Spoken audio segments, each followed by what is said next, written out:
Three Rivers. In addition to televising our newscast from the stadium on its inaugural night, KDKA televised about 23 years of Pirates baseball, Steelers football games, and a host of other activities. KDKA even created the world's largest chorus line for an entry into the Guinness Book of World Records. KDKA weatherman John Burnett was the lead dancer that day when 10,000 of you showed up to dance in the Evening Magazine chorus line. You could say they were all dancing on the water.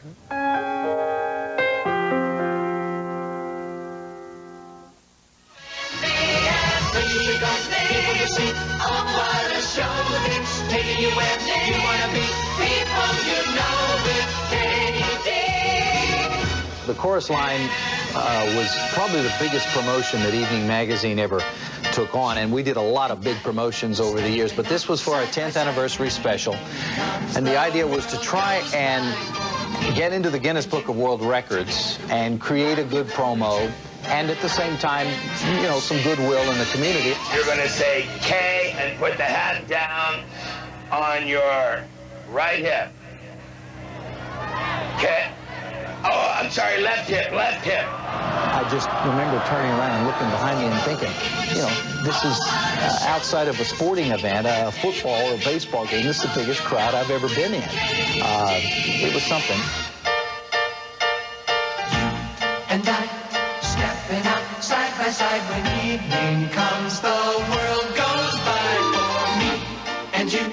Together we can rendezvous and trip the light fantastic through the. When you're in Three Rivers, you know you're in Three Rivers Stadium on the North Shore of Pittsburgh, and that's what they wanted that promo to say. Thanks, John. That was a lot of fun. I did not know John could dance like that. Oh, he's got many, many talents. You know, there was another team that played at Three Rivers, of course, our Steelers.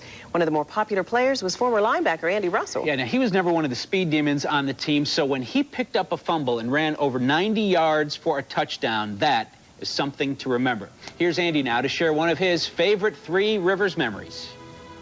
My friends like to kid me about picking up the fumble and racing 93 yards for the touchdown, and you know, guys are jogging by me, and I'm running as fast as I can run, you know, and everybody had a lot of fun with that. Jack Ham thought they'd call it delay a game, and Mansfield claimed that NBC cut for a commercial and caught the end of the run, and, you know, but, you know, it is an NFL record.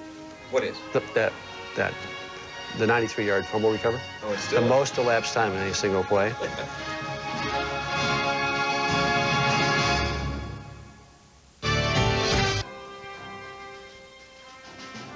In '72, when we started winning, it got to be very tough for other teams to come in there and play and win.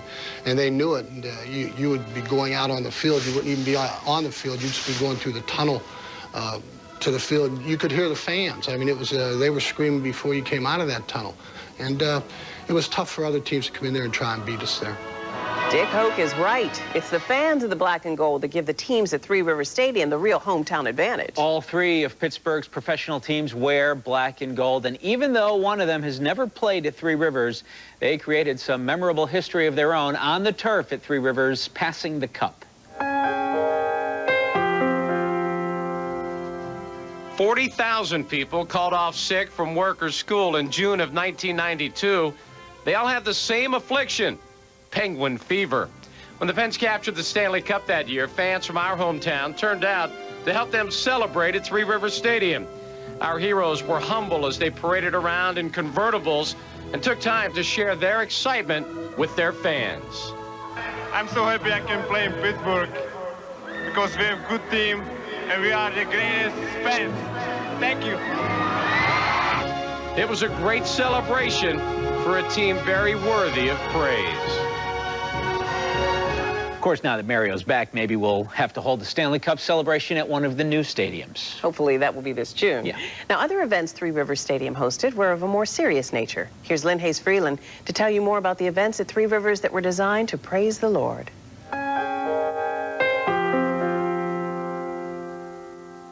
Even religion found its way into Three Rivers Stadium. Billy Graham made Pittsburgh the home of his crusade often. Billy Graham was a 5-day run, and what we did was we reduced the house down. But we hosted about 25,000 people every night for 5 nights. And in July of 1996, Promise Keepers, an all-male ministry, held their national convention at Three River Stadium. Promise Keepers, on the other hand, that was a two-day event, and we had 60,000 people in it 2 days in a row. Gentlemen came from all over the world to be here. It was another exciting moment at Three River Stadium. Thanks, Lynn. Now, another popular event that lots of people love to see were the monster truck rallies that sometimes almost filled the stadium. One drew almost 50,000 people. So the monster truck rallies were pretty popular. Yeah, somehow everyone got the idea that the rallies destroyed Three Rivers. Not so. Here's Larry Richer with a look when Three Rivers was revving it up.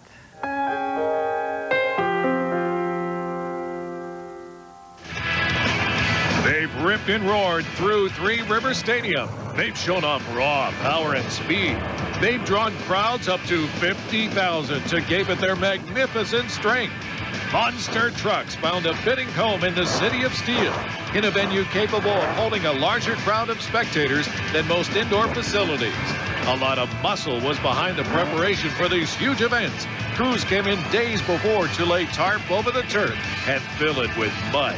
And once all the fire and fury faded, cleanup crews worked for as many as 4 days to get the stadium back into top shape to host the next big event. Thanks, Larry. Just like today's new stadiums, not everyone was happy about the building of Three Rivers Stadium. There was a similar controversy over the building of Three Rivers as there has been over its demolition. Controversy over whether to build it, where to build it, and who should pay for it. You'll see. Stacy Smith takes a trip back in history, how the more things change, the more they stay the same.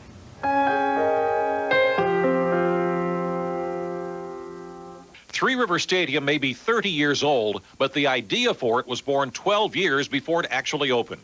The year was 1958. Pittsburgh was undergoing its first renaissance, and a Civic Affairs Committee recommended to Mayor David Lawrence that Pittsburgh needed a modern, multi-purpose stadium to remain a first-class sports town. But it was 5 years before the Urban Redevelopment Authority began acquiring and clearing land in what was then a blighted industrial and commercial area on the north side. It took 4 more years before construction started, as people debated the design of the stadium.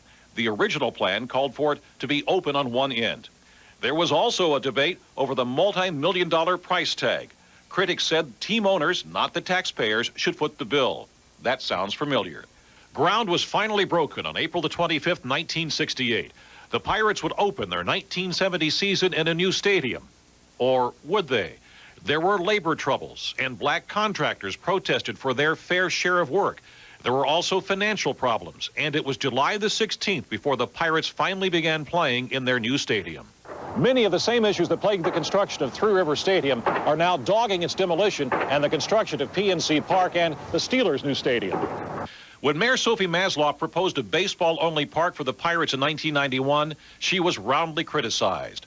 But over the next couple of years, the idea gained momentum, and as it did, the Steelers said they would need a new facility too. Once again, critics said team owners should put up the money. This time, it didn't take as long to begin building the new sports facilities, but the controversy over who would pay was more bitter. In 1997, voters rejected a regional sales tax. A year later, local officials lobbied in Harrisburg for a so-called Plan B that would have the state help pay the cost. But it was a tough fight in the legislature. A bill passed in the wee hours at the end of the legislative session in November of 1998 caused a furor because many lawmakers claimed they didn't realize what they were voting on. Governor Ridge refused to sign the bill, but he kept working on the issue. And in early 1999, after a threat from Kevin McClatchy to move the Pirates, the governor engineered and the legislature approved Plan C, a measure where the state would provide money for stadiums in Pittsburgh and in Philadelphia. Thanks, Stacy. Price tag, $320 million between the two stadiums, more than 10 times the original cost of Three Rivers. In April of '99, we broke ground for PNC Park. In June '99 for the Steelers Stadium, and the fate and the history of Three Rivers was sealed. Well, tomorrow is the next to the last chapter in the history of Three Rivers. The final chapter?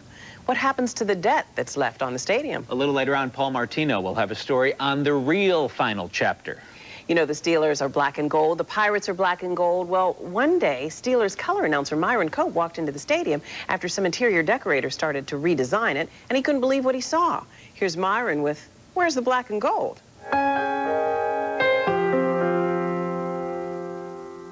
An architectural firm, I believe it was, less than 10 years ago, they were commissioned to color code the various levels of Three Rivers Stadium.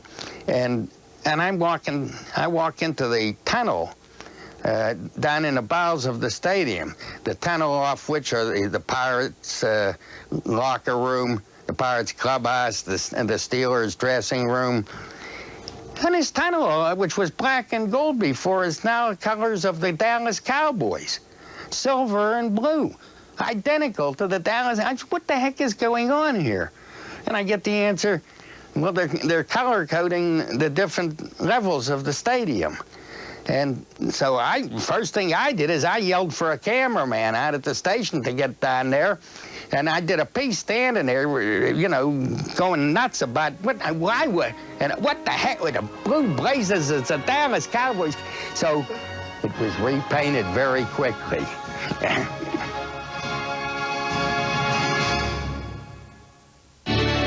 Say good morning. People should know we'll never forget Three Rivers Stadium and you know, the memories. As I say, you know, my probably three greatest memories was my first game, then the no-hitter game, Francisco Cordova and Ricardo Rincon, and Smith hitting the home run, and sellout crowd, and it was the most amazing baseball game I've ever seen in any ballpark.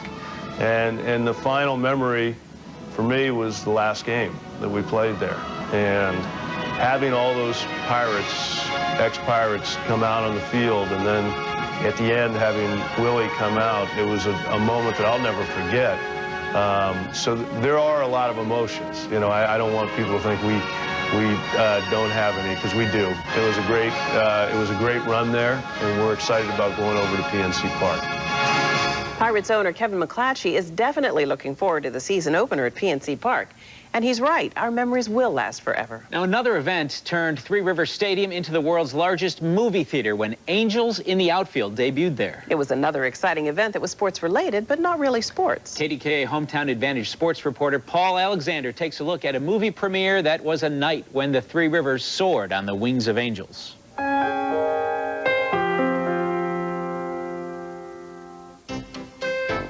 In the summer of 1994, Pittsburgh turned into Tinseltown. Thousands of people packed Three Rivers Stadium for the debut of Disney's Angels in the Outfield. There was no red carpet at this premiere, only turf, which seemed fitting for a movie about a team of struggling baseball players.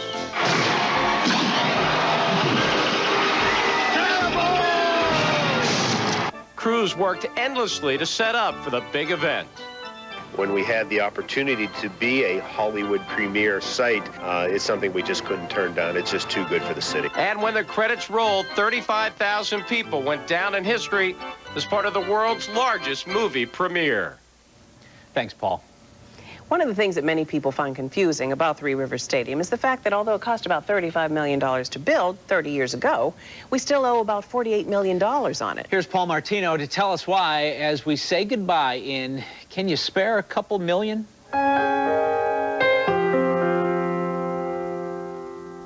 It's hard to imagine how we can owe more money on this stadium today than it cost to build 30 years ago. How did that happen? Well, over the years, the Stadium Authority kept refinancing the debt and borrowing against it. It's sort of like refinancing your house and using some of the money to put on an addition. The only difference is the Stadium Authority's not repaying that debt. You are. When the Steelers played their first game at Three Rivers in 1970, the stadium was state-of-the-art. This is the new era of the Steelers. Steelers 70.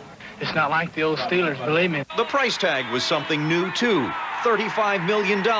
And over the years, they've piled on more costs with new scoreboards, a jumbotron, and new turf twice. But the biggest addition to the stadium debt was the creative financing deal in 1985 that saved the team from being sold and moving out of town. It was a deal that had everyone confused, from the politicians to the public, even confusing for young reporters. A lot of people simply don't understand yet how the deal is supposed to work. But now I'm 15 years older, possibly a little wiser, but I'm still confused about the stadium finances. But seriously, here's the bottom line. In 1970, the Stadium Authority borrowed $35 million to build Three Rivers. In 1982, they borrowed another $6.8 million for stadium improvements. Then the big hit, $21 million in 1986 to help new owners bail out the Pirates.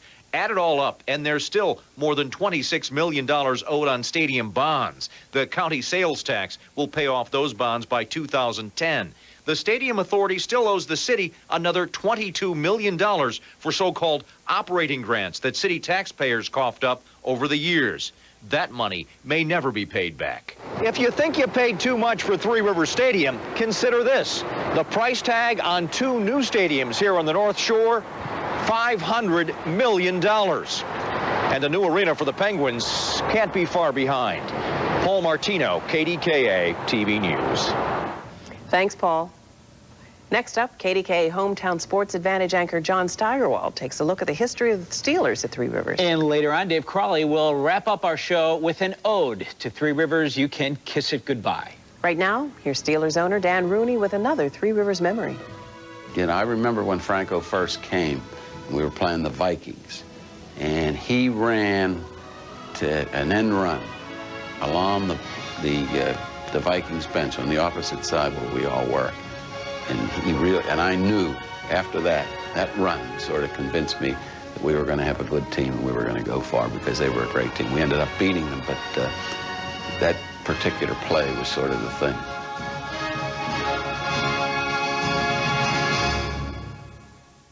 Trent Jilkin at G&G Fitness Report.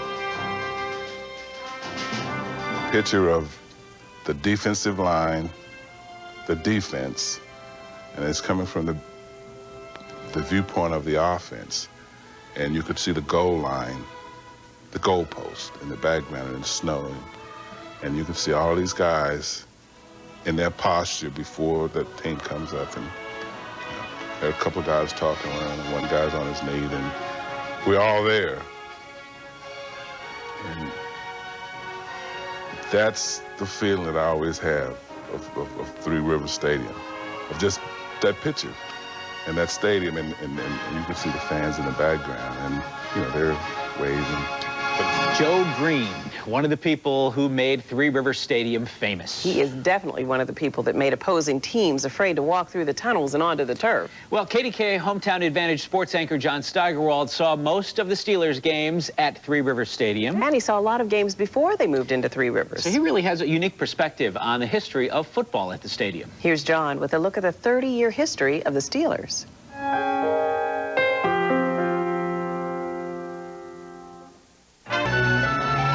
Thanks, John. Well, the Steelers really defined what success meant in the NFL. They were so successful that they forced the NFL to change the rules of the game. After a drought in the 80s, a new coach instilled new life in the Steelers, culminating in an AFC championship. Here's Bill Cowher with one of his fondest memories.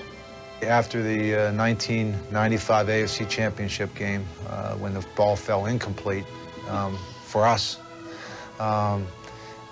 and up on the stage, accepting the award and looking around and seeing the people on the field and seeing the people that were still up in the last bleacher, really just how proud I was to be a part of this city, and having grown up here and to kind of still see maybe some of the kids who were kids when the 70s were now bringing their kids and kind of going through that same type of atmosphere, and that was very special.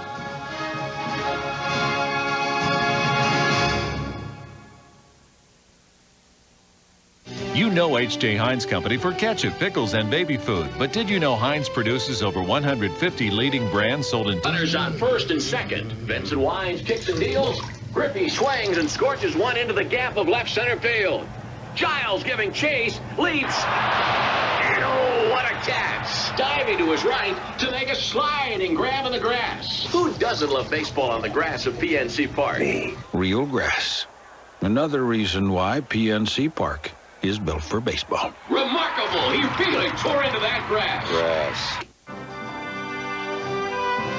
It's not so much the stadium itself. It's just the people that you intermingled with over your 11 years there. And Jeannie Donatelli in the front office and other people that were very close to you And, you know, even the ball guy that was sitting next to me, we used to have an older fellow that would sit next to me. He must have been 70 years old, and he'd get the balls ready for the umpire. I mean, you had relationships with people, and, you know, every once in a while you could even stop along the rails signing autographs and talking to some people. And it was just, you know, it was everything it was supposed to be. It was a wonderful experience. You know, regret, yeah, sure. The only regret I have really is that we didn't finish the deal and get a World Series ring at Pittsburgh. Jim Leyland coached the Pirates for almost 1/10 of their existence and had one of the longest tenures as manager. All at Three Rivers Stadium. And tomorrow it comes tumbling down.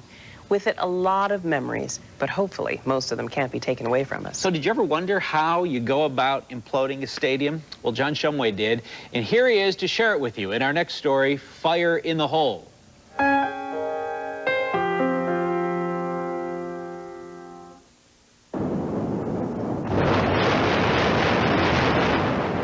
Controlled demolition is the choreographer in this explosive dance that drops thousands of tons of concrete and steel into finite piles and spaces. It's an amazing mixture of science and art. The science is relatively simple.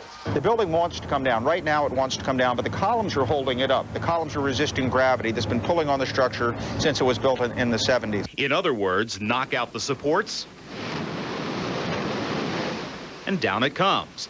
But getting it to fall where they want it is the art. Doug Loiseau, the artist. This area of the stadium is going to come out and go like this. Loiseau's plan is carefully crafted to pull Three Rivers away from the Steelers' new stadium, a movement that's crucial since the Steelers' stadium is only 85 feet away. If we break, you know, 5 windows in the stadium, all of a sudden, this isn't a successful job. You know, everybody will point and say, hey, you really failed. Loiseau's plan will first drop the gates, B, D, and then C, down and outward. It will then rotate the areas between gates B and D inward. And finally, it will domino in the rest of the stadium from the gates to the areas closest to the new stadium. By the timing of our explosives and the loading of explosives, we put forces on the stadium that it can't take. But how do you make it fall where you want it? Well, Loiseau says in the area of the gates, CDI will blow the columns from the top to the bottom. Now, by blasting the outside columns just a fraction before the inside columns and blowing out more of the outside columns on the first and second levels, the building wants to fall towards where it's weakest, which in this case is the outside. Now, on the rest of the stadium, where those switchback walking ramps are located on the outside, the inside columns will get the worst of it. If I want it to fall this way, if I drop this farther than this, which way is it going to go? Right. It's going to go in. And if I drop this a little bit before this one, it's going to go in. Crucial to the falling process is making sure that that switchback ramp near the new Steelers Stadium falls away from the new facility. But what we're doing is augmenting the structural integrity of the ramp by stringing steel center cable on, I think it's 30 different locations on the ramp. As the stadium falls, it's going to pull the ramp in. Overall, the explosive damage is done in seconds. Gravity takes a bit longer. Well, you'll hear explosions for about 9 seconds before anything falls. Then from 9 seconds to the, 18 or 20 seconds, things will be falling at different times and at different rates. Free fall's 32 feet per second, So by 20 to 25 seconds... Oh, it's down. It's gone.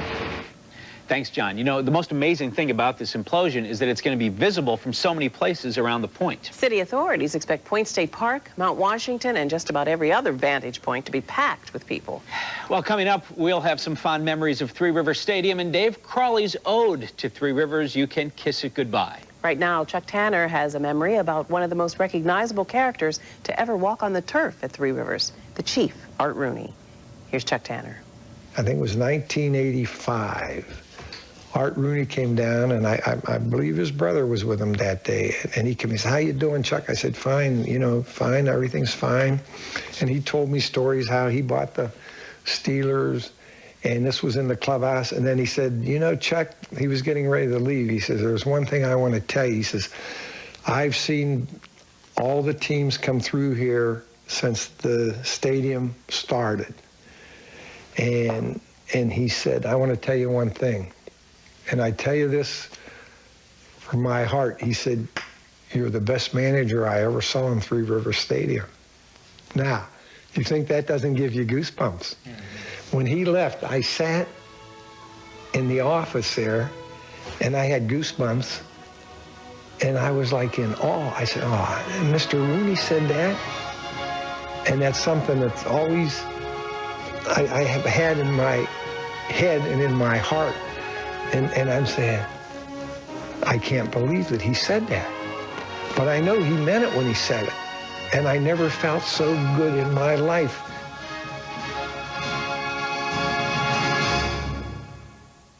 Want to bring your team to see the Penguins? Then the UPMC Kiss It Goodbye is proudly brought to you by the H.J. Heinz Company. The employees of H.J. Heinz Company salute Three Rivers Stadium.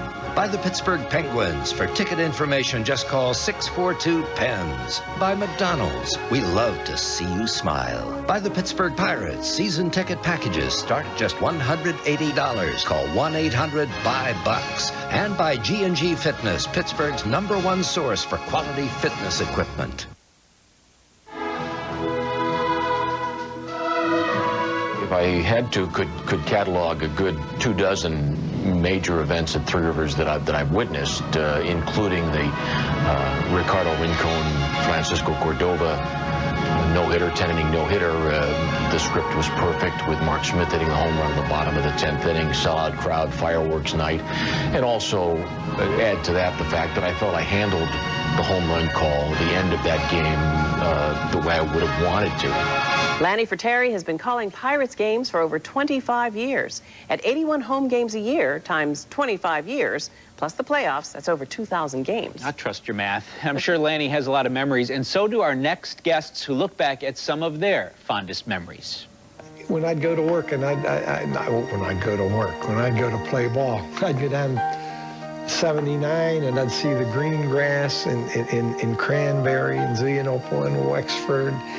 And I'd get to the stadium, and I'd walk in there, and it was like being in heaven every day. It was just like being in heaven. There again, there was a lot of great moments, so it's hard to pick one or two out. Certainly, the Immaculate Reception. Well, number one is Franco's catch is the obvious one, the Immaculate Reception. Franco's Immaculate Reception was the greatest moment of all. Let me think about that one. Let me see. The thing that I remember most, really, because it was such a tremendous thing, of course, was the Immaculate Reception. You know, when Franco caught that ball and we went up and beat the Raiders, that was the greatest moment that I can remember. I won't forget the days they retired numbers. Maz's number. You don't see Maz get emotional much, but he did, and rightfully so.